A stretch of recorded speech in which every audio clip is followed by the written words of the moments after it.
மாணவர்கள் அனைவருக்கும் கணியன் குழுமம் சார்பாக இனிய வணக்கம். நம்ம பார்த்தீங்கன்னா ஆர்ஆர்பி என்டிபிசிக்கான கிளாஸஸ் வந்து ரெகுலராக பார்த்துக்கிட்டு இருக்கோம். ஸோ அந்த வகையில் இன்னைக்கு இந்த வீடியோவில் என்ன பார்க்க போகிறோம் அப்படின்னா, நம்மளுடைய இந்திய திருநாட்டின் குடியரசுத் தலைவர்கள் அவங்கள பற்றி நம்ம வந்து பார்க்க போகிறோம். ஸோ ரொம்ப முக்கியமான ஒரு செஷனுங்க இது. சரிங்களா? சரி, ஓகே, வாங்க வீடியோக்குள்ளே போயிடலாம். சரிங்களா? இந்திய குடியரசுத் தலைவர் என்பவர் யார் அப்படின்னு பார்த்தீங்கன்னா, ஃபஸ்ட்டு அரசின் தலைவருங்க. சரிங்களா? இதை ஏன் வச்சுங்க, அரசின் தலைவர். இதுவே பிரதம அமைச்சர் அப்படின்னா அரசாங்கத்தின் தலைவர்.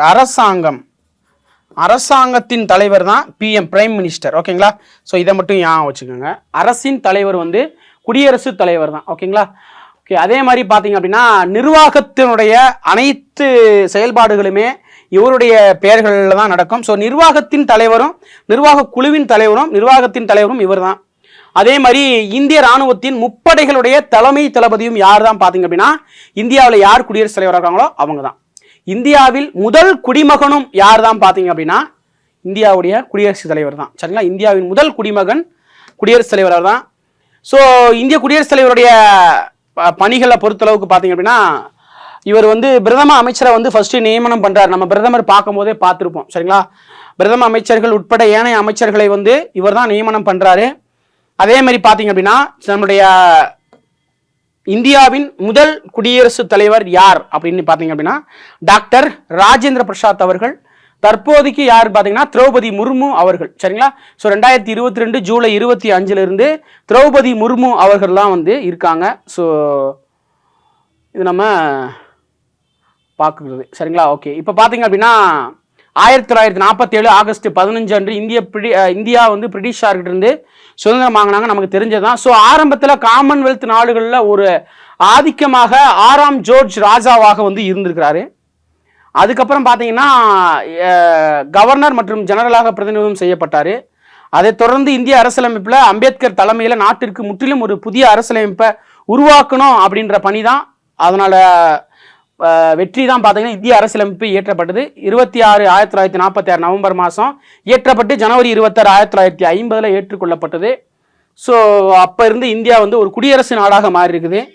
ஸோ குடியரசுத் தலைவர் புதிய அலுவலகத்தால் அதில் வந்து முதல் பதவியில் ராஜேந்திர பிரசாத் அவர்கள் தான் வந்து இருந்தாங்க. சரிங்களா? ஸோ அது நமக்கு தெரிஞ்ச ஒரு விஷயந்தான். சரிங்களா? ஓகே. இந்தியாவில் குடியரசுத் தலைவருக்கான தகுதிகள் 35 வயசு இருக்கணும், இந்திய குடிமகனாக இருக்கணும், நாடாளுமன்றத்தில் மக்களவையில் ஒரு உறுப்பினராக தகுதி எல்லாத்தையுமே வந்து வச்சிருக்கணும். சரிங்களா? அதே மாதிரி லாபம் தரக்கூடிய எந்த விதமான அரசு சார்ந்த நிறுவனங்களிலும் அவர் வந்து பதவியில் வந்து இருக்கக்கூடாது, பணிபுரியக்கூடாது போன்ற தகுதிகள் வந்து இருக்குது.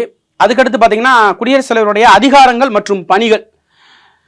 ஸோ குடியரசுத் தலைவர் இந்திய நாடாளுமன்றத்தில் ஒரு அங்கமாக இருக்கிறாரு, அது நமக்கு தெரிஞ்சது தான்.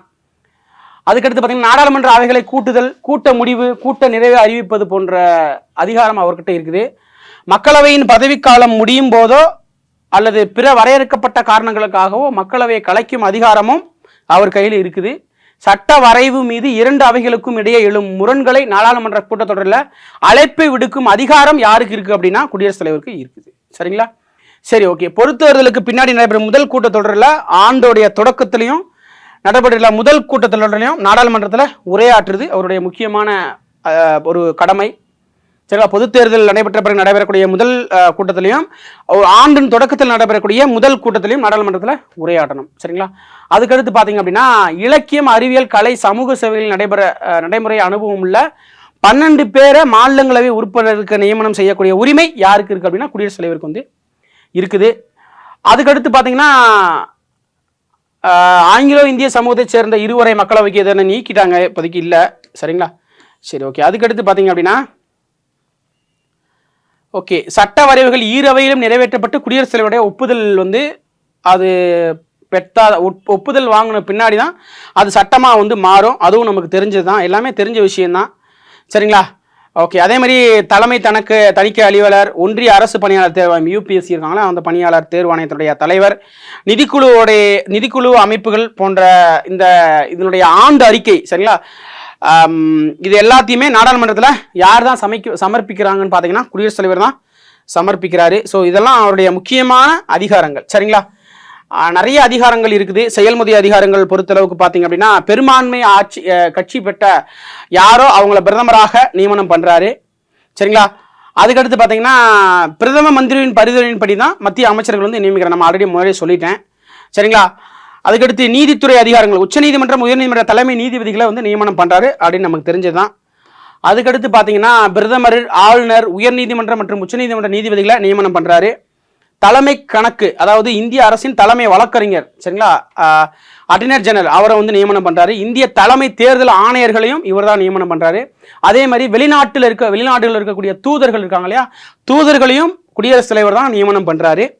அதுக்கடுத்து முக்கியமாக பார்த்தீங்கன்னா நிதி அதிகாரங்கள், என்ன மாதிரியான நிதி அதிகாரங்கள் இருக்குன்னு பார்த்தீங்க அப்படின்னா ஒவ்வொரு 5 ஆண்டுகளுக்கும், சரிங்களா, ஒவ்வொரு 5 ஆண்டுகளுக்கும் ஒரு முறையாக நிதி ஆணையத்தை நிறுவி மத்திய மற்றும் மாநில அரசாங்கங்களுக்கான நிதியை வந்து பகிர்ந்து வந்து கொடுக்கறது இவருடைய நிதி அதிகாரங்களில் முக்கியமாக வந்து பார்க்கப்படுகிறது. அது மட்டும் இல்லாமல் இராணுவ அதிகாரங்கள், இந்தியாவில் இராணுவத்தின் முப்படைகளுடைய தலைமை தளபதியாக யார் விளங்குறாங்க அப்படின்னு பார்த்தீங்க அப்படின்னா குடியரசுத் தலைவர் தான் வந்து விளங்குறாரு. அதுக்கடுத்து குடியரசுத் தலைவருடைய மன்னிப்பு அதிகாரம் சரத்து 72 ஆர்டிகல் 72 நமக்கு நல்லாவே தெரியும். ஸோ உச்சநீதிமன்றம் அழுத்த தண்டனையை குறைக்கிறதுக்கு அதிக சிறப்பு அதிகாரங்கள் இவருக்கு வந்து இருக்குது. சரிங்களா? சரி, ஓகே. அதே மாதிரி அடுத்து அவசர நிலை பிரகடன அதிகாரம், சரிங்களா, இது நம்ம ஆல்ரெடி நிறைய டைம் பார்த்துருக்கோம். மாநில அவசர நிலை பிரகடனம் ஆர்டிகல் 352 மத்திய அரசுடைய அவசர நிலை 352, மாநில அரசுக்கான அவசர நிலை பிரகடனம் 356 ஆர்டிகல் 360. இது வந்து நிதி நெருக்கடி, சரிங்களா. இந்த மாதிரியான சுச்சுவேஷன்ஸ்ல, அதாவது நெருக்கடி நேரங்களில் இந்த ஆர்டிகல்ஸ் எல்லாம் பயன்படுத்தி அவர் வந்து குடியரசுத் தலைவர் ஆட்சியை வந்து என்ன செய்யலாம், அவர் வந்து கொண்டு வரலாம். ஸோ இது நமக்கு ஆல்ரெடி நமக்கு தெரிஞ்சது தான். சரிங்களாங்க? சரி, ஓகே. குடியரசுத் தலைவருக்கான தேர்தல் முறை, எப்படி தேர்தல் முறை நடக்குதுன்னு பாருங்க. ஸோ குடியரசுடைய பதவிக்காலம் 5 ஆண்டுகள், நமக்கு நல்லாவே தெரியும். ஸோ மறைமுகமான ஒற்றை மாற்று விகிதாச்சார முறை தேர்தல் முறையில் இவர் தேர்ந்தெடுக்கப்படுறாரு. சரிங்களா? மறைமுக ஒற்றை மாற்று விகிதாச்சார முறை, நல்லா வச்சுக்கோங்க. ஓகேங்களாங்க? சரி, ஓகே. இது வந்து இந்திய தேர்தல் ஆணையம் தான் குடியரசுத் தலைவருக்கான தேர்தலை வந்து நடத்துகிறாங்க. யார் குடியரசுத் தலைவருக்கான ஓட்டிங் பண்ணுவாங்க, யாரெல்லாம் ஓட் போடுவாங்க அப்படின்னு பாருங்க. மக்களால் தேர்ந்தெடுக்கப்பட்ட நாடாளுமன்ற இரு அவைகள், சரிங்களா, நாடாளுமன்ற இரு அவைகள், கீழவை, அதாவது ராஜ்யசபா, லோக்சபா 2 அவையில் இருக்கக்கூடிய எம்பிக்கள், சரிங்களா, எம்பிக்கள் மற்றும் மாநிலங்கள் இருக்கக்கூடிய எம்எல்ஏக்கள், சரிங்களா, மாநிலங்கள் இருக்கக்கூடிய எம்எல்ஏக்கள், இவங்க எல்லாமே என்ன செய்வாங்க, வந்து ஓட்டு போடுவாங்க. சரிங்களா? ஒருவரை எத்தனை முறை வேண்டுமானாலும் குடியரசுத் தலைவராக தேர்ந்தெடுக்கப்படலாம். எத்தனை முறை வேணாலும் அவர் அடுத்தடுத்து குடியரசுத் தலைவராக வரலாம். அது நமக்கு நல்லா தெரிஞ்சது தான். சரிங்களா? ஓகே.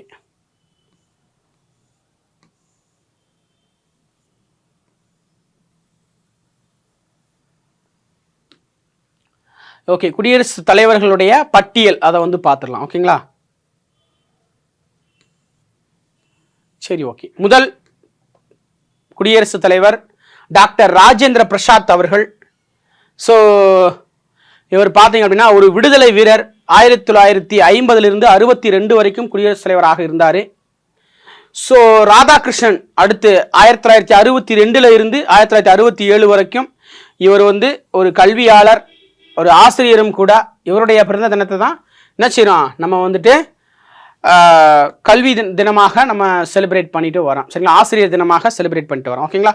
அடுத்து ஜாகிர் ஹுசைன் 1967 இருந்து 1969 வரைக்கும்.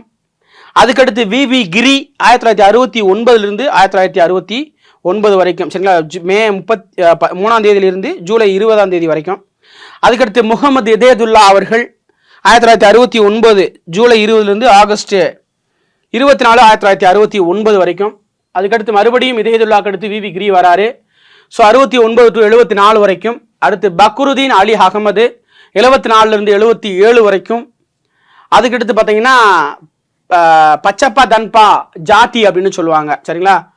பிடி ஜாட்டி அப்படின்னு சொல்லுவாங்க. ஸோ 1977 பிப்ரவரி 11 ஜூலை 25 1977 வரைக்கும் அவர் வந்து ஒரு வழக்கறிஞர். சரிங்களா? அதுக்கடுத்து பார்த்தீங்கன்னா நீலம் சஞ்சீவ் ரெட்டி 77 88 வரைக்கும். ஜெயில் சிங் 82 87 வரைக்கும். அடுத்து வெங்கட் ராமன் 1987 92 வரைக்கும். அடுத்து தயால் சர்மா சங்கர் தயாள் சர்மா அப்படின்னு சொல்லுவாங்க. 92லிருந்து 97 வரைக்கும். அடுத்து KR நாராயணன் 1997லிருந்து 2002 வரைக்கும். அடுத்து 11வது குடியரசுத் தலைவர் APJ ஐயா அப்துல் கலாம் அவர்கள் 22லிருந்து 2007 வரைக்கும். அடுத்து பிரதீபா பாட்டீல் அவர்கள், இவங்க தான் பார்த்தீங்க அப்படின்னா முதல் பெண் குடியரசுத் தலைவர். சரிங்களா, முதல் பெண் குடியரசுத் தலைவர் 2007லிருந்து 2012 வரைக்கும். அடுத்து பிரணாப் முகர்ஜி 2012லிருந்து 2017 வரைக்கும். அடுத்து ராம்நாத் கோவிந்த் 2017லிருந்து 2022 வரைக்கும்.